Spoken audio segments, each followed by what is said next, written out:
নমস্কার বন্ধুরা, আমি এখন চলেছি দুপুরবেলায় মধ্যাহ্নভোজ গ্রহণ করব বলে।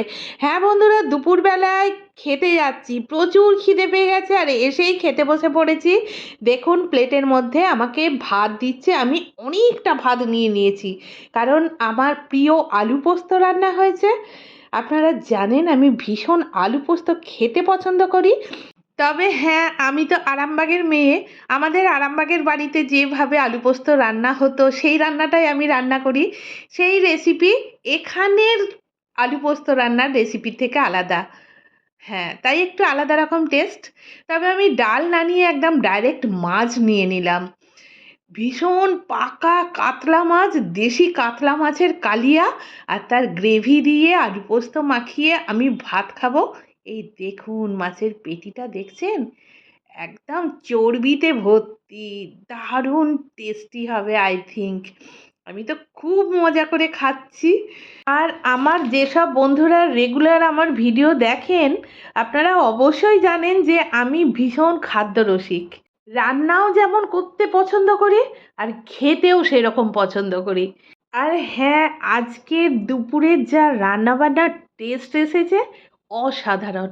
আমরা খেতে বসেছি, আমাদের কি কি দরকার লাগবে না লাগবে সব দাদারা ওয়েট করে বসে রয়েছেন। আর আমাকে তো ওই মাছের কালিয়ার গামলা থেকে একটা বড় সাইজের মাছের মুড়ো আমার হাজব্যান্ড আমার পাতেতে দিতে বললেন আর দাদারা তাই দিলেন। আমার হাজব্যান্ডের খাওয়া হয়ে গেছে আর আমি এখন এই মাছের মাথাটা দিয়ে ভাত খাবো। আমি ভীষণ খেতে পছন্দ করি, হ্যাঁ, আর খুব জমিয়ে খাই, সময় নিয়ে রসিয়ে খাই, খুব ভালো লাগে। দেখুন মাছের মাথা, মাছের পেটি, মাছের চাকা, মাছের গ্রেভি দিয়ে আলু পোস্ত মাখিয়ে ভাত খাবো বলে আবার ভাত নিয়ে নিলাম। এদিকে দাদারা খেতে বসেছেন, ওরাও ভীষণ তৃপ্তি সহকারে খাচ্ছেন কারণ রান্নাবান্না একদম সুপার এ গ্রেড হয়েছে, হেভি টেস্টি হয়েছে। এইদিকে আর একটা টেবিল বসেছে, এইদিকেও খাওয়া চলছে। দেখুন খাওয়া প্রায় শেষের দিকে আর এখন চাটনি, হ্যাঁ চাটনি দেওয়া চলছে।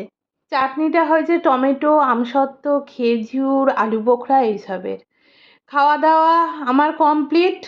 আর এই দেখুন মামা মাছের মুড়ো খাচ্ছে, ও সত্যি। চলুন বন্ধুরা আর কেন, খুব মজা করে খাওয়া হয়েছে। এবার রাত্রেবেলার জন্য কীরকম কী প্রিপারেশন চলছে রান্নাশালায় আর একবার যাই। এই দেখুন কাতলা মাছ, আর কাতলা মাছ এখন ভাজা চলছে। রাঁধুনি বামুন ঠাকুর মাছ ভাজতে গরম তেলে মাছ দিয়ে দিলেন। ও সত্যি আমি মাছ ভাজার একটা নতুন কায়দা শিখলাম।